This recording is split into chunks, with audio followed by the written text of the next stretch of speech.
I spent $200,000. Kenny, who didn't even come to my mom's funeral, had suddenly flown overseas.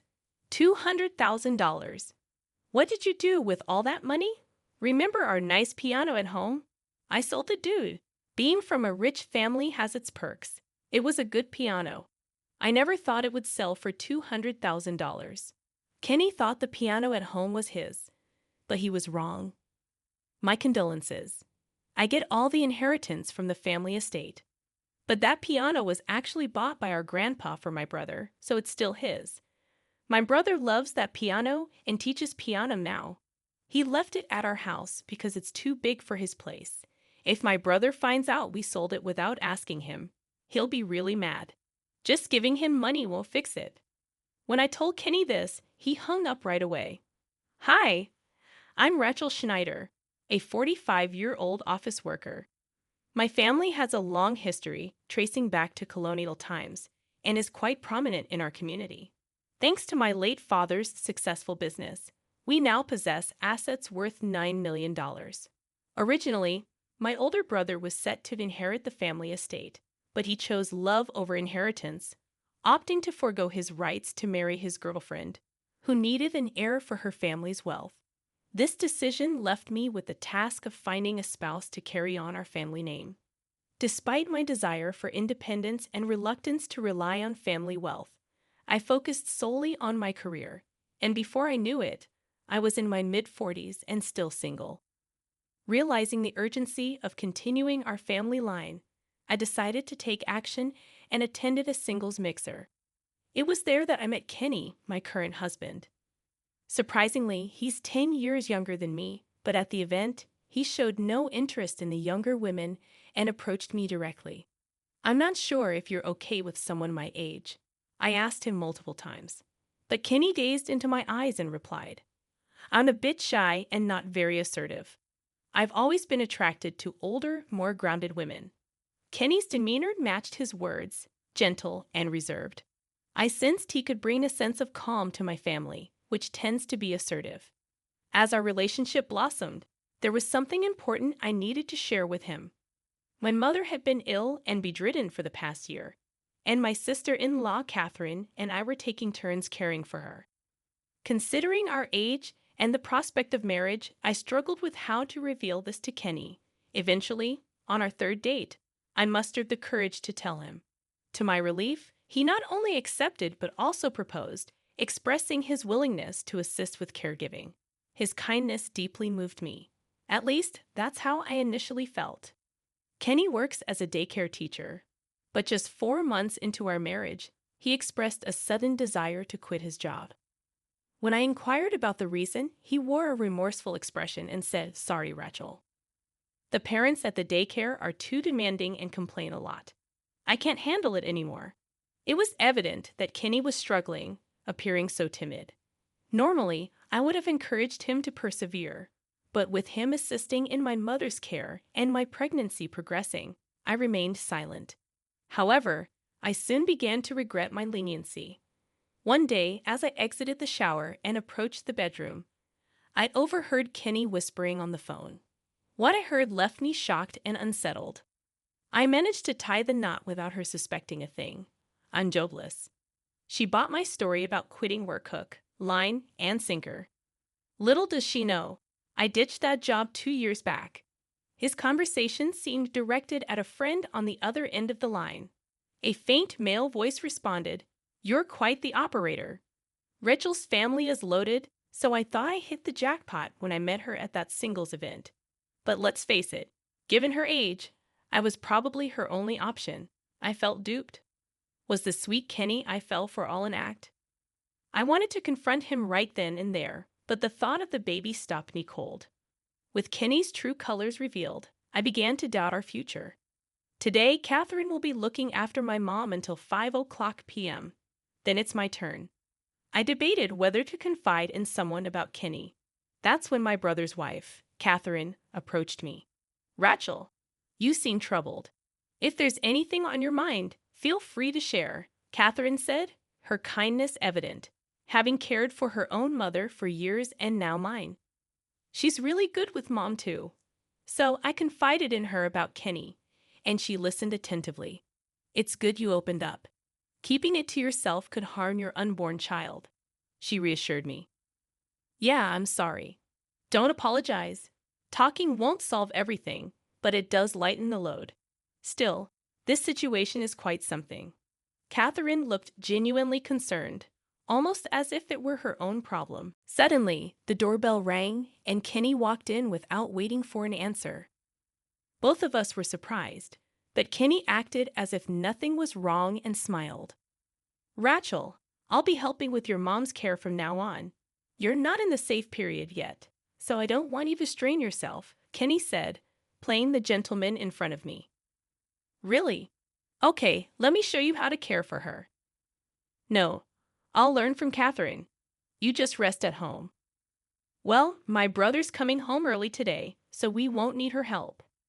Upon hearing that, Catherine looked at me, shaking her head, as if to say, it's okay. She might confront Kenny and get the full story once I'm gone. With that in mind, I decided to leave it to her and head home. But I couldn't shake my worry, so I pretended to leave but hid nearby. Catherine tried to start a conversation with Kenny, but he beat her to it. I've been meaning to ask, why are you taking care of your mother-in-law in this house? He asked, using the same tone as on the phone. Well, my husband's busy, and Rachel has her job. But more importantly, why you ask? Then Kenny interrupted. What? And began hurling insults at Catherine. You live in such a wealthy home. You'd have enough money to put your mother-in-law in a care facility, wouldn't you? Or is it something else? Did your husband give up his claim to this family's wealth? So you're trying to curry favor by taking care of her? That must be it. You'd be pretty upset if you married into money and didn't get a piece of the inheritance, wouldn't you? It was cruel. I was furious too, ready to leave the room. But just as I was about to, Catherine, noticing me, signaled with her eyes to stay put. Reluctantly, I remained silent and watched the scene unfold. You've hit a nerve, haven't you? If that's the case, leave right now. This family's wealth belongs to my wife and me, so I'll handle my mother-in-law's care alone from now on. With Kenny's stern declaration, Catherine felt it was pointless to argue further and left the scene. Sensing the tension, I discreetly stepped outside, concerned about Catherine's feelings and wondering how to apologize to her. Kenny took over Mom's care entirely, refusing any assistance from me. He only provided basic instructions on caregiving. But his neglectful approach led to tragic consequences, and our mother passed away. The funeral took place at the church where generations of our family had been laid to rest. However, Kenny was nowhere to be found from the moment Mom passed away. Despite my attempts to locate him, I was too overwhelmed with funeral arrangements to pursue the matter. Relatives and neighbors were puzzled by his absence. Catherine, grief-stricken at the altar, apologized for trusting Kenny with Mom's care. Approaching her, I tried to offer some comfort. Catherine, please don't blame yourself. It's not your fault. Rachel, it's not your fault either. But where is that man? I wanted to confront him today, and he disappears just as Mom passes away. Exactly. And didn't Kenny often leave the house while he was supposed to be caring for Mom? Where was he going? Yes, neighbors mentioned he was frequently out, almost as if he wasn't caregiving at all, just loafing around. They also mentioned a big truck that came by once. What was that about? I wanted to ask, but with the funeral, I didn't bring it up. Days passed, and Kenny still hadn't returned. Then, I received a call from him. Hey, Rachel, I'm in a fancy hotel in Europe, like the ones you see on TV travel shows, Kenny said nonchalantly. Kenny, you missed Mom's funeral, and now this. I spent $200,000. $200,000? Where did you get that kind of money? Remember the grand piano at our family home? I sold it. Who knew it was worth $200,000? Kenny confessed to selling the family's cherished grand piano and squandering the money on luxury travel in Europe. I never imagined Kenny would pull something like this while supposed to be caring for Mom. Our family home had tight security, but with family, it's different. That truck must have been there to move the piano. Why would you do something so selfish? The whole family was worried about you missing the funeral. Well, once you have a kid, you won't have much free time. Since you have a job, I guess I'll have to be the stay-at-home dad. Kenny's words left me stunned. Despite my anger, his willingness to take on childcare was a silver lining. But it seemed he was aiming to live off me. Additionally, Kenny seemed to think the piano belonged to me. Confronting Kenny, who had unknowingly sold a piano and spent the money, I started with my condolences. Huh. What do you mean? Kenny seemed bewildered, so I explained about the piano. That piano belonged to my grandfather, bought for my brother. So it still belongs to him. Oh, really? I'll just apologize to your brother then, Kenny replied, lacking any remorse for selling someone else's property. Kenny only met my brother at our wedding, so it's understandable he didn't know. My brother is a piano teacher and has loved the piano since childhood. He begged our grandfather for that specific piano. Although there's no room for it in his house now, it's still his. He even dreams of starting his own school with it.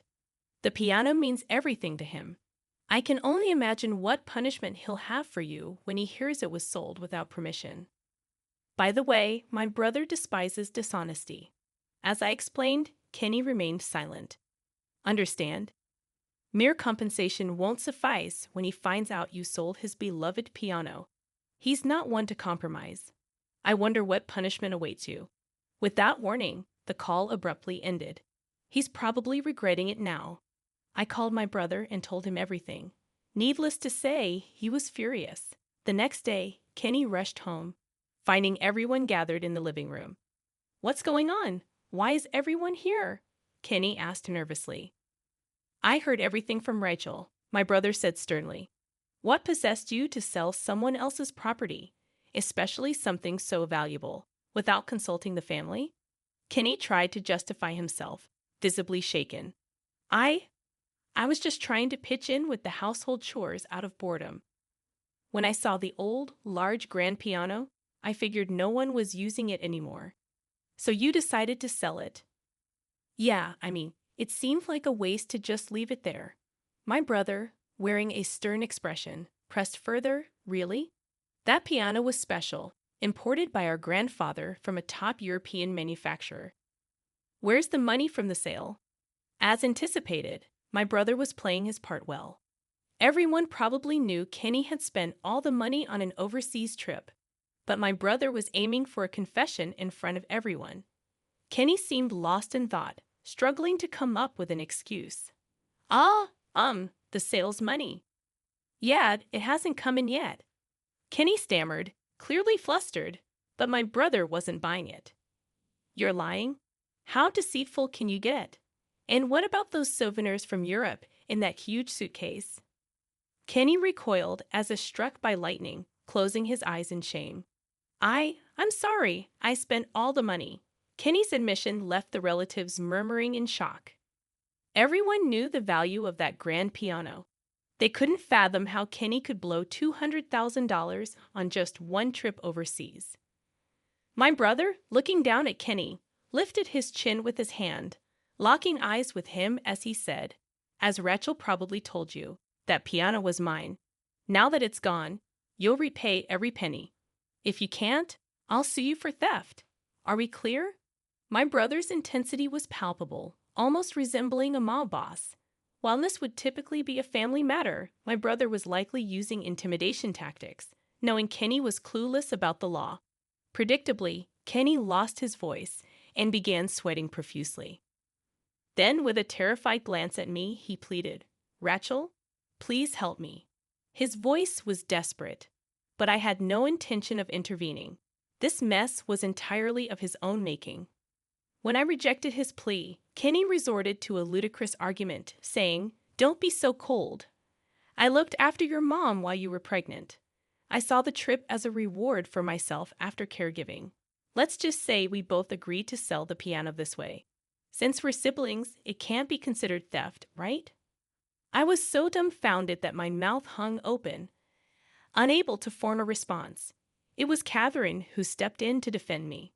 "That's enough. Didn't you tell Rachel not to assist with caregiving? You even accused me of being after the inheritance and tried to push me away. Kenny, did you say such awful things to my wife too? Yes, I didn't want to worry you, so I kept quiet. But this man must have been scheming to sell the piano without letting Rachel and me near the family home. Catherine's words resonated with me, remembering how Kenny prevented me from getting close to the family home when he said he'd handle our parents alone. I reached the same conclusion. My brother's anger flared up once more. Listen closely. My wife cared for Mom because she wanted her to stay out of the facility. She agreed out of kindness, not for money. First, apologize to my wife right now. With my brother grabbing Kenny by the collar, tears welled up in Kenny's eyes as he knelt before Catherine. I'm so sorry, Catherine. Kenny's apology for his disrespectful behavior towards Catherine didn't soften the cold gazes of the relatives. Then, one of them shouted at Kenny, "You need to repay the money from the piano sale promptly. We can't tolerate a criminal in the Schneider family. It'll stain our name." Misinterpreting the situation once more, Kenny made another peculiar remark. Exactly. We can't have a criminal in the family, right, bro? So let's keep calm. We'll work together as a couple to repay the debt gradually. Even my uncle was left speechless by Kenny's illogical response. Feeling that further discussion would be futile, I excused myself to retrieve something from my room. Ever since the phone incident, I had a divorce lawyer's business card ready.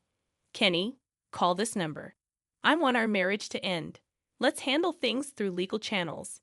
Kenny's face drained of color when he saw the business card I handed him. Why? We're expecting a baby. Why are you doing this? At that moment, I disclosed what Kenny had said to everyone on the phone. You heard that. It was just a joke. Do you think that's a valid excuse? I've known all along that you were after my inheritance. Everyone present glared at Kenny, realizing there was no way to justify his actions. Kenny responded with defiance, unwilling to admit his wrongdoing. Rachel, please, I need your help, Kenny pleaded in desperation. He explained that the buyer of the grand piano he sold wanted to return it and get a refund. When Kenny had sold the piano, he claimed it was in perfect condition. However, upon inspection, the buyer discovered a large engraving on the back indicating my brother's ownership. It seemed Kenny hadn't checked thoroughly. Instead of selling it through a reputable dealer, he likely chose a shady one enticed by offers like completely free, and now he faced the consequences. Kenny had to refund $200,000 to the buyer, a significant sum considering his debt to my brother. Despite Kenny's attempt to file for bankruptcy, my brother and I took legal action to prevent it. Now, burdened with more debt, Kenny worked tirelessly in manual labor. Eventually, the heirloom grand piano was safely returned. Relieved, my brother secured it with a strong lock and installed a security camera in the room, exercising caution. No one will touch that piano until I begin my piano lessons, my brother declared, unchanged from his childhood self, which brought a smile to my face. With his desire to start a piano school at our family home, I decided to discuss sharing our mother's inheritance. Feeling guilty for inheriting everything alone after Catherine's devoted care for our mother, I proposed the idea to my brother, who agreed. It ensured a positive relationship with his family in the future. And so, I welcomed a long-awaited baby girl. While some relatives hoped for an heir, I believe daughters tend to cherish their mothers longer in today's age.